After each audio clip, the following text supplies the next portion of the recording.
जीव का जन्म कर्मों के अनुबंध से होता है, कर्मों के बंधन से होता है, और उसको अपना ऋण चुकाना होता है। कर्मानुबंध ये बहुत सूक्ष्म विषय है। जैसे आप जिस परिवार में जन्म लिए हैं तो उस परिवार के लोगों से आपका ऋण है, इसलिए उसी परिवार में आप आए हैं। और ऋणानुबंध उसको बिना चुकाए या बिना वसूल किए आप वहां से जाएंगे नहीं। आपको लेना है तो वसूल करना है और देना है तो चुकाना है। ये पूर्व के जन्मों से निश्चित किया गया है। जैसे किसी के यहां पुत्र हुआ, जन्म से ही पैसा खर्चा शुरू हुआ, जो बड़ा हुआ तो उद्दंडता के द्वारा मार पूरे परिवार को क्लेश पर क्लेश देता चला जा रहा है। ये तुम्हारे कर्म का फल है। या ऐसे शक्तिहीन बुद्धिहीन ऐसे पागल पूरे जीवन सेवा करो, तुमसे अपना हिसाब चुकाने के लिए वो आया है। अब परिवार के जो सदस्य जुड़े आके, मतलब पत्नी आते ही पूरी हृदय में आनंद, परिवार में आनंद, और जीवन भर वो आनंद ही सुख देने के लिए उसका जन्म हुआ। वो अपना ऋणानुबंध मुक्त, और आते ही भयंकर क्लेश खड़ा कर दिया बीच में दीवाल, और झगड़ा वैसा, फिर अतरे दिन मारपीट शुरू, कलह अशांति, पूरा जीवन नर्क हिसाब करने आए। यहां ऋण चुकाए बिना कोई जा नहीं सकता, ऋण चुकाना पड़ेगा। किसी का ऋण वसूल करना है तो किसी को ऋण चुकाना है, दोनों काम करने होते हैं। अनेक जन्मों में अनेक लोगों के साथ हमने जो बर्ताव किए हैं, अच्छे या बुरे, वो होंगे। अब किसी आदमी को हम जानते नहीं, अचानक मिला, अचानक टक्कर लगा और मार पीट गाली गुप्ता सब कर दिया, चुपचाप सह लो। क्यों? ये आपका हिसाब है, पूर्व का हिसाब। हमारा उससे कोई द्वेष नहीं, कोई संकल्प नहीं। अचानक घटना घटी और हमसे द्वेष करने लगा, हमें पीटने लगा, हमें गालियां दे, ये हिसाब है, चुपचाप सह जाओ। अपने घर का भाई ही भारी दुश्मन बन गया और क्लेश, हिसाब है। एक प्रभुदत्त ब्रह्मचारी जी की वाणी में पढ़ा था, एक महात्मा जी भ्रमण करते थे तो उस समय असरफियां चलती थी, मोहरे असरफियां, तो उनको भेंट में देते लोग। तो या तो ठाकुर सेवा में लगे तत्काल, या संत सेवा में तत्काल लगे, उसका संग्रह करके डोलना ये ठीक नहीं है बैरागी के लिए, सिद्धांत में ये ठीक नहीं है। तो जब 2, 4, 6, 8 ऐसे मोहरे हुई तो उन्होंने विचार किया कि और भ्रमण करके जब काफी मोहरे हो जाएंगी तो प्रयागराज में जब कुंभ पड़ता है, एक बार पूरे सब अखाड़े के संतों को, अलग अलग संप्रदाय सब संतों को बुलाएंगे और सबको पुआएंगे। अब साधु है तो यही विचार करेगा, और क्या विचार करेगा। तो उन्होंने ऐसे डंडा बनवाया, बेंत, जो ऊपर से चूड़ीदार और भीतर पोला, और मोहरे उसमें डालते गए। और भ्रमण, जहां जहां श्रद्धालु भगत थे सबके यहां जाना और इच्छा रखना कि एक मोहर तो दे दे दक्षिणा में। कामना कोई भी हो वो बांधती ही है, ध्यान रखना। इसीलिए प्रभु जो चाहे वो करे, अपनी चाह नहीं रखनी चाहिए, अपनी चाह प्रभु की चाह में मिला देनी चाहिए। धीरे धीरे वो छड़ी भर गई। भ्रमण करने वाले महात्मा चूड़ी लगाई, इंतजार करते रहे। जब प्रयाग का कुंभ पड़ा तो चले। तो रास्ते में एक गांव में पूछा जाता है, जैसे कहीं रुको कि कोई श्रद्धालु ऐसा है जो संत सेवी है। तो कुछ लोगों ने बताया, हाँ एक परिवार है बहुत संत सेवी है और आपको मिलाते हैं उनसे। आइए महाराज, घर में रुका,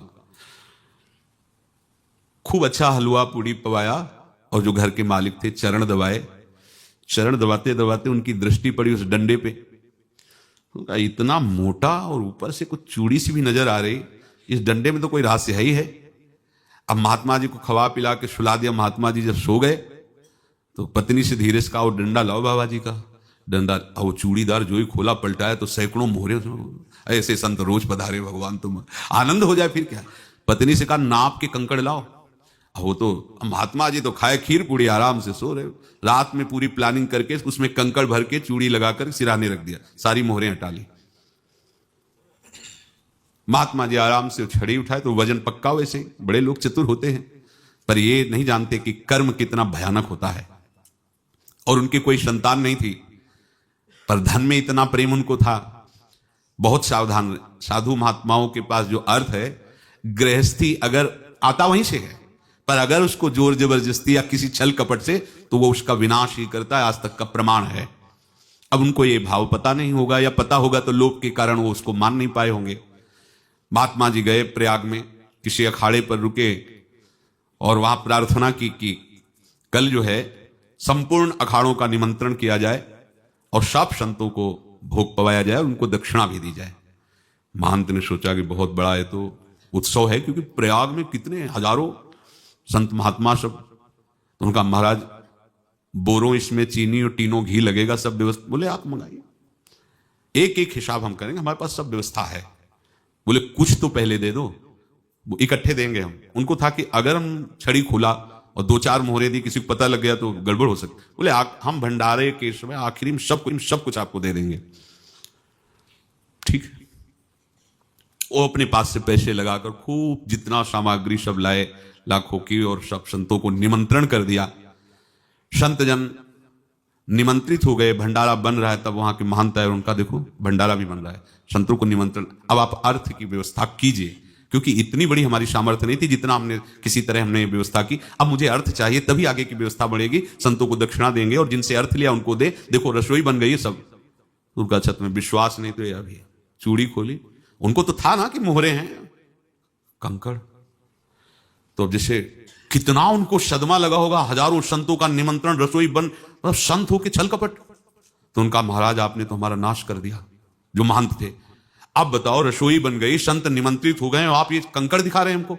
आपने तो हमें बर्बाद कर दिया, हमारी इतनी सामर्थ्य नहीं थी, आप पहले बता देते। संत होकर ऐसा छल कपट। अब वो बोले तो क्या बोले, क्योंकि उनको पता था कि मोहरे हैं इसमें। अंदर से उनका चिंतन गया उसी सेठ के पास, अच्छा ऐसा धोखा हमारे साथ किया, भोगोगे तुम। ये जो निकलता है ना भोगोगे, ये अकाट्य होता है।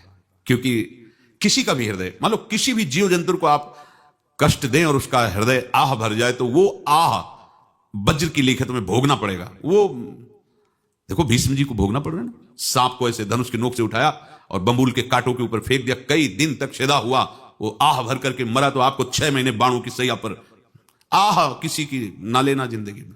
कोई ऐसा कहा, कोई आह भर करके कह दिया तुम समर्थ हो, हम तो कुछ कर नहीं सकते, और अंदर से दुख, फिर तुम्हारी सामर्थ्य काम नहीं करेगी, मिट्टी में मिला देगी। फिर ये तो संत थे और भगवत आराधना के लिए, संत आराधना के लिए ही ऐसा किए हुए थे। अब इनका कैसे मुंह दिखाएं, अब क्या करें। सुबह संत जन आएंगे, सबके बीच में हमारी कि देखो इन्होंने, अब क्या करें। गए और संगम में जाके छलांग लगाई, अपने प्राण त्याग दिए। अब उनके तो पास मोहरे थी और व्यापार बढ़ा, और 9-10 महीने बाद ही लड़का हुआ। अब तो उनको कि संत फलीभूत हो गया। देखो व्यापार चल रहा, लड़का नहीं होता था, लड़का भी हो गया। बड़ा आनंद छा रहा है। जब से वो प्रकट हुए और धन की वृद्धि शुरू हो गई, पढ़ाई लिखाई में उनके खर्चा हुआ सब, बस बीमारी शुरू हो गई उनके शरीर में। अब उसमें पैसा जाना शुरू हुआ। इतने आसक्त तो वो दोनों हो गए कि कुछ भी हो, व्यापार ठप, संपत्ति बेचना शुरू। तब उन्होंने कहा कि बेटा मैं क्या कर सकता हूं तुम्हारे लिए। बोले हमारी अंतिम इच्छा है, प्रयाग चलो और जितने प्रयाग में संत महात्मा सबको एक बार भंडारा करवाओ, हमारी इच्छा अंतिम है। क्योंकि अंतिम यही इच्छा थी। तो बोले अब ज्यादा संपत्ति तो नहीं रह गई। तो बोले घर बेच दो, मेरे लिए ही तो है, बेच दो।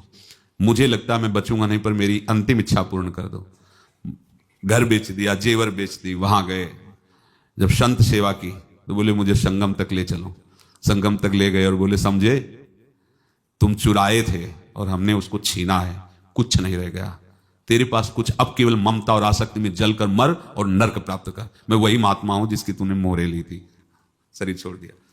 महात्मा को जन्म लेना पड़ा और इनको दुर्गति भोगनी पड़ी। ऋणानुबंध होश में, ऐसा नहीं कि आप जो कर रहे हैं कोई देख नहीं रहा, कोई हिसाब किताब नहीं, जो कर रहे हैं अवश्य में भोक्तव्यम। बहुत सावधान।